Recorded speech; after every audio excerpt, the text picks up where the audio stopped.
එයා කිව්වා SMC එතකොට නියෝ ට්‍රියෝ වයිකොප් එතකොට එලියට් වේව් මේ SK සිස්ටම් ඔක්කොම ගහනවා කියලා. ඊට පස්සේ මම මොකද කරන්නේ? හම්බුනේ කියන්නේ මං ඇත්තටම එලියට් වේව් කියන දේ ඇහුවෙත් YouTube එකේ. ඒ කියන්නේ ඒත් අර සිග්නල් ගෲප් එක ලයිව් ඇවිල්ලා එක්කෙනෙක්ගෙන් එක්කෙනෙක් ඇහුවා සර් ගහන මේ මෙතඩ් එක මොකක්ද කියලා. සර් නෙවෙයි ඒ සිග්නල් ගෲප් එක කරන එක. එයා කිව්වා SMC එතකොට නියෝ ට්‍රියෝ වයිකොප් එතකොට එලියට් වේව් මේ SK සිස්ටම් ඔක්කොම ගහනවා කියලා. ඊට පස්සේ මම මොකද කරන්නේ? ඔය ටික ලියාගත්තා සර්. SMC දන්නවනේ. ලියාගෙන මම නිකන් YouTube එකේ Google එකේ සර්ච් කරලා බලනකොට එලියට් වේව් හොඳයි කියලා හිතුණා.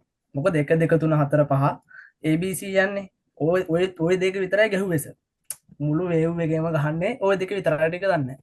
ඊට පස්සේ සර් මම කොහොමද දැන් හොය ඉන්න දැන් අවුරුද්දක් තිස්සේ ඔය ටික ප්‍රැක්ටිස් කරනවා. හරිද සර්? මම ඒත් කල්පනා කරා සාමාන්‍ය කෙනෙක්ට උගන්වන කෙනෙක් සාමාන්‍ය අපිට යන්න බෑ හරියට නොලෙජ් එක. YouTube කරන කට්ටිය ඉන්නවා. ඒගොල්ලෝ බැලුවොත් සර් හරියටම අර යන්නේ නැහැ කවුන්ට් කරන විදිහ කියලා දෙනවා.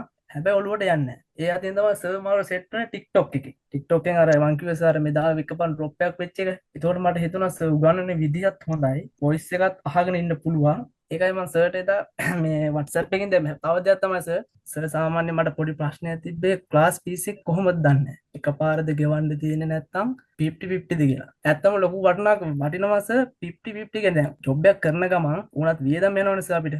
ඒක ඇත්තටම ගොඩාක් වටින දෙයක්. ඒ කියන්නේ එකපාර ගෙවන්න නැහැ. හැබැයි සර් විශ්වාස කරලා අපිට භාගයක් ගෙවන්න පුළුවන්. ඊටු ටික ඒක මාරම වටිනවා සර්. ඔය කියන්න දෙයක් නෑ සර් ගැන 100% ෂුවර්. අපි අතින් වෙන්න පුළුවන් දේ අපි උපරිම කරන්න ඕන. සර්ගේ අතින් කරන දේවල් සර් අපිට උපරිම කරලා දෙන්න. ඔව් අර සර් හැම වෙලෙම කියන්නේ මේ සර්ගේ පැත්තෙන් 50 දුන්නොත් අනිත් 50 අපි පැත්තෙන්.